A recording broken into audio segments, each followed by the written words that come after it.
Zdravo! U okviru ovog vežbanja uradit ćemo preostale zadatke iz različitih struktura podataka.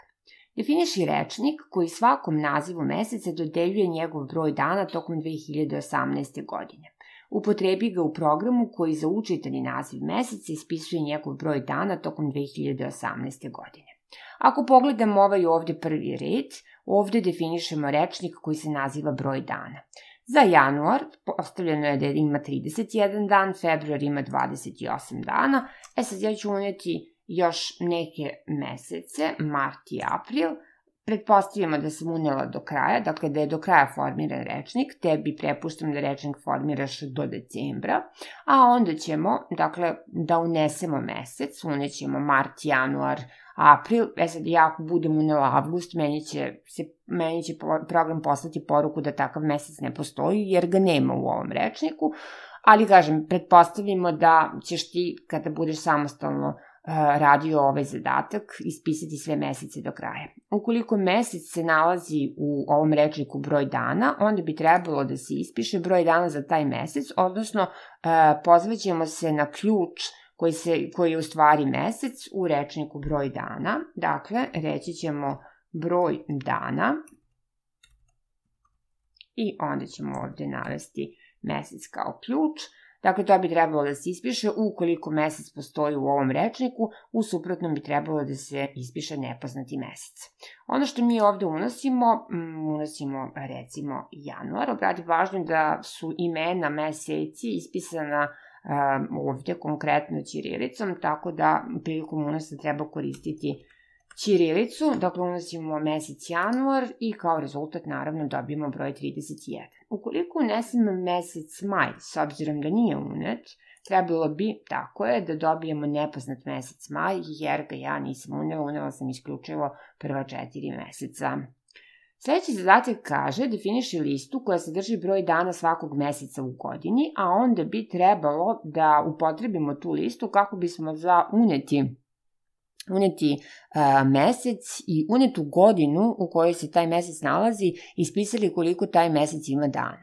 Sad, mi svi vrlo dobro znamo da u januaru imamo 31 dan, da je februar mesec koji je malo kritičan, uslovno rečeno, jer kada je godina prestupna, onda februar ima 29 dana. Postoji kriterijum po kome se traži, dakle način kako određujemo kada je godina prestupna i o tome smo govorili. Uslov je koji se proverava da li je godina prestupna, dakle treba da zadovoljava uslov da je godina, dakle broj koji predstavlja godinu, deljiva sa 4, da nije deljiva sa 100 ili da je deljiva sa 400.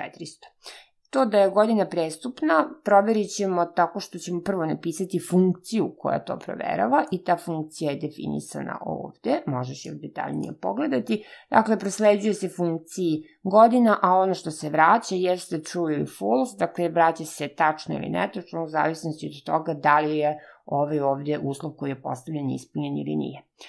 Ovo ovde je lista u kojoj se nalazi broj dana. Sad ja opet neću unositi sve dane do kraja godine, recimo, dakle imamo unet januar, februar, mart 31, april 30 i tako dalje, što mi je sasvim dovoljno da pokrenem program i da vidim da li radi. Nakon toga unosimo mesec, dakle unosimo redni broj meseca, unećemo godinu i ono što bi trebalo da ispišemo, dakle broj dana u mesecu, to je naziv liste, a ono što ćemo mi proslediti ovde jeste mesec, da, moramo da prebacimo na latinicu, dakle mesec i dakle ukoliko, dakle kada direktno štampamo broj dana iz ove liste u mesecu, a kada dolazi do neke izmene. Dakle, direktno štampamo broj dana bilo koji mesec da je u pitanju, osim ukoliko je u pitanju februar i ukoliko je godina prestupna, tako da moramo upravo to i da proverimo. If prestupna, dakle, pozivamo funkciju koju smo napisali i pozivamo je, dakle, prosleđujemo joj godinu koju smo uneli, dakle, godina, prestupna godina i ako je uneti mesec, dakle, ukoliko je uneti mesec jednak 2, dakle, ukoliko je to